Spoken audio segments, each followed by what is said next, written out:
दोस्तों, आज हम आपको भारतीय संविधान के भाग 5 के विषय में बताएंगे। जो भाग 5 वह संघ है और इसमें कई अध्याय हैं। पहले अध्याय में कार्यपालिका के विषय में बताया गया है। कार्यपालिका में राष्ट्रपति और उपराष्ट्रपति के विषय में हम पढ़ेंगे। अनुच्छेद जो 52 है यह कहता है कि भारत का एक राष्ट्रपति होगा। भारत का क्या होगा? एक राष्ट्रपति होगा। किस अनुच्छेद बताया गया? अनुच्छेद 52 में। अनुच्छेद 53 कहता है कि संघ की कार्यपालिका शक्ति, मतलब संघ की कार्यपालिका शक्ति किसमें निहित होगी? तो राष्ट्रपति में निहित होगा। संघ की कार्यपालिका शक्ति राष्ट्रपति में निहित होगा और अपनी शक्तियों का प्रयोग स्वयं या अपने अधीनस्थ अधिकारियों के द्वारा करेगा। या तो स्वयं करे या तो अपने अधीनस्थ अधिकारियों के द्वारा करेगा। इस पर कई बार क्वेश्चन आ चुके हैं कि संघ की कार्यपालिका शक्ति किसमें निहित है? तो राष्ट्रपति में निहित है। अनुच्छेद 54 करता है कि राष्ट्रपति के निर्वाचन में कौन कौन लोग मत का प्रयोग कर सकते हैं? लोकसभा प्लस राज्यसभा के सदस्य प्लस विधानसभा के सदस्य प्लस दिल्ली पुदुचेरी की विधानसभा के सदस्य राष्ट्रपति के चुनाव में वोटिंग करेंगे।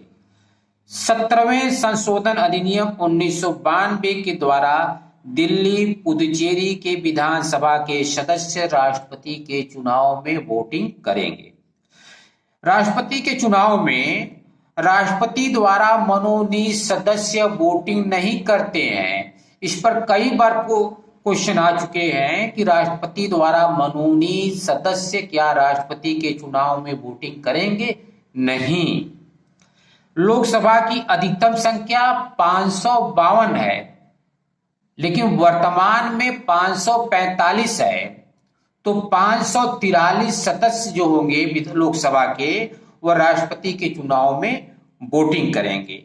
राज्यसभा की अधिकतम सदस्य संख्या 250 है, लेकिन वर्तमान में कितने हैं? 245 है, जिसमें 233 सदस्य जो होंगे राष्ट्रपति के चुनाव में वोटिंग करेंगे।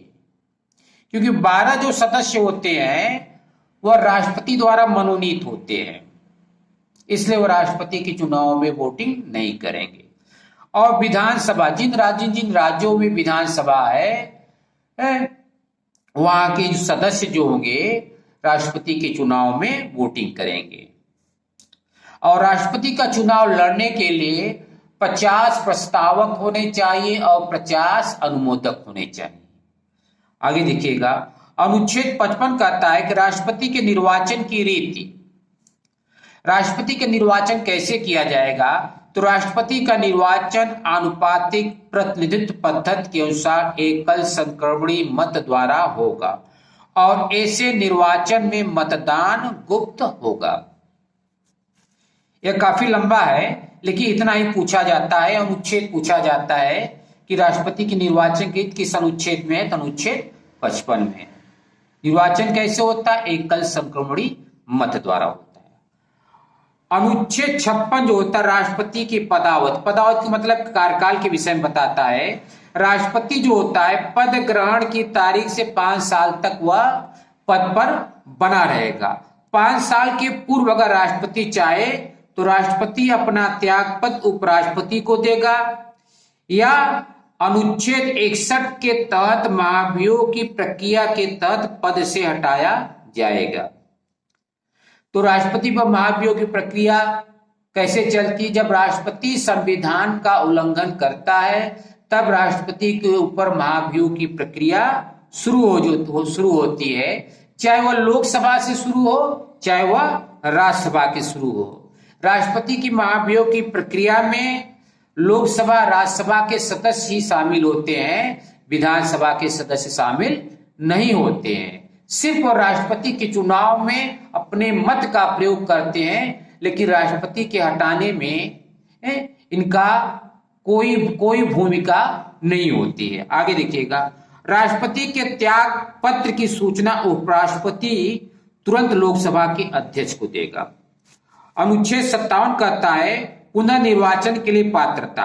कोई व्यक्ति राष्ट्रपति के रूप में पुनः निर्वाचन का पात्र होगा, मतलब जैसे डॉक्टर राजेंद्र प्रसाद थे वो दोबारा राष्ट्रपति बने। अनुच्छेद 58 जो कहता है राष्ट्रपति निर्वाचित होने के लिए योग्यताएं या अर्हताएं, मतलब कि यह राष्ट्रपति का चुनाव लड़ने के लिए क्या योग्यताएं होनी चाहिए। पहली योग्यता बताता है भारत का नागरिक है, वह भारत का नागरिक है या हो, 35 वर्ष की आयु पूरी कर चुका है, मतलब 35 साल की उम्र पूरी होनी चाहिए, लोकसभा का सदस्य निर्वाचित होने के योग्य है। आगे देखते हैं, लाभ का पद धारण न करता हो, मतलब कि वह लाभ का पद धारण करने वाला व्यक्ति राष्ट्रपति का चुनाव नहीं लड़ सकता है, या तो पागल या दिवालिया न हो। अनुच्छेद 59 कहता राष्ट्रपति के पद के लिए शर्तें। राष्ट्रपति संसद के किसी सदन का, संसद मतलब लोकसभा राज्यसभा, या विधानसभा के किसी सदस्य का अगर सदस्य है तो पद ग्रहण की तारीख से रिक्त समझा जाएगा। विधानमंडल में मतलब विधानमंडल में लोकसभा, विधानसभा और विधान परिषद आते हैं, ठीक है। अगर राष्ट्रपति संसद अगर विधानमंडल का सदस्य है तो पद ग्रहण की तारीख से उसका पद रिक्त हो जाएगा। अनुच्छेद 60 कहता है राष्ट्रपति द्वारा शपथ या प्रतिज्ञान। राष्ट्रपति किसके समक्ष शपथ लेगा? राष्ट्रपति पद ग्रहण के पूर्व भारत के मुख्य न्यायाधीश के समक्ष, मतलब सर्वोच्च न्यायालय के मुख्य न्यायाधीश के समक्ष। यदि सर्वोच्च न्यायालय का मुख्य न्यायाधीश अनुपस्थित है तो इनकी अनुपस्थित में पर भारत के वरिष्ठतम न्यायाधीश के समक्ष शपथ ग्रहण करेगा। मतलब अगर मुख्य न्यायाधीश नहीं है तो उनसे जो वरिष्ठ न्यायाधीश होंगे उनके समक्ष राष्ट्रपति शपथ ग्रहण करेगा। शपथ ग्रहण की बात अनुसूची 3 में बताई गई है। अनुच्छेद 61 बताता है कि राष्ट्रपति पर महाभियोग चलाने की प्रक्रिया। तो राष्ट्रपति पर महाभियोग कब चलाएगा? संविधान के अतिक्रमण करने पर संसद का कोई सदन आरोप लगाएगा, कोई भी सदन आरोप लगाए, चाहे वह लोकसभा लगाए चाहे वह राज्यसभा लगाए। अगर मान लीजिए कोई सदन आरोप लगाता है, मान लीजिए लोकसभा लगाती है, तो राष्ट्रपति को 14 दिन सूचना देने के बाद, तो लोकसभा का लगाती तो राष्ट्रपति को 14 दिन पूर्व सूचना दी जाएगी। उस सदन के 1/4 सदस्यों द्वारा हस्ताक्षर हो, मतलब कि जो सदन जैसे लोकसभा लगाती है तो लोकसभा के 1/4 सदस्यों द्वारा हस्ताक्षरित होना चाहिए और 2/3 सदस्यों द्वारा पारित हो जाना चाहिए। अगर लोकसभा पारित कर देती तो राज्यसभा के पास भेजा जाता है, तो राज्यसभा मान लीजिए दूसरा सदन है, दूसरा सदन उस आरोप का अन्वेषण करेगा। ऐसे अन्वेषण में उपस्थित होने का मतलब अन्वेषण चल रहा है तो राष्ट्रपति अपने बचाव के लिए उपस्थित हो सकता है। अगर उपस्थित नहीं होता है तथा अपना प्रतिनिधित्व कराने का राष्ट्रपति को अधिकार होगा। मतलब राष्ट्रपति या तो स्वयं जाए या तो अपने किसी प्रतिनिधि को भेज सकता है। आरोप सिद्ध होने पर दूसरा सदन मतलब राज्यसभा 2/3 बहुमत से पारित कर दिया जाता है। राष्ट्रपति पारित आदेश की तारीख से पद से हट जाएगा। जिस दिन लोकसभा और राज्यसभा द्वारा पारित कर दिया जाता है उसी दिन राष्ट्रपति पद से हट जाता है। और राष्ट्रपति जैसे कुछ विधेयक लोकसभा राज्यसभा द्वारा पारित होते हैं, पारित होने के बाद राष्ट्रपति के पास जाता है तो राष्ट्रपति उसे अनुमोदित करता है तो वह अधिनियम का रूप लेता है। लेकिन राष्ट्रपति को हटाने के लिए राष्ट्रपति के हस्ताक्षर की कोई जरूरत नहीं होती है। अनुच्छेद 62 कहता है राष्ट्रपति के पद में रिक्त को भरने के लिए निर्वाचन करने का समय और आकस्मिक रिक्ति को भरने के लिए निर्वाचित व्यक्ति की पदावधि। पदावधि की समाप्ति से पूर्व क्या होगा? निर्वाचन होगा। राष्ट्रपति की मृत्यु पद त्याग पद से हटने के बाद नए राष्ट्रपति के निर्वाचन 6 माह के अंदर हो जाएगा। नया राष्ट्रपति पद ग्रहण की तारीख से 5 वर्ष तक पद पर बना रहेगा। अब देखिए आगे जो हम बताएंगे राष्ट्रपति की शक्तियां बताएंगे, तो अगला वीडियो मेरा इंतजार करिए।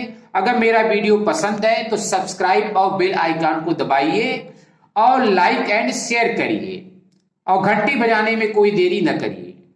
आगे हम अगला वीडियो दिखाएंगे आपको, इंतजार करिए। धन्यवाद।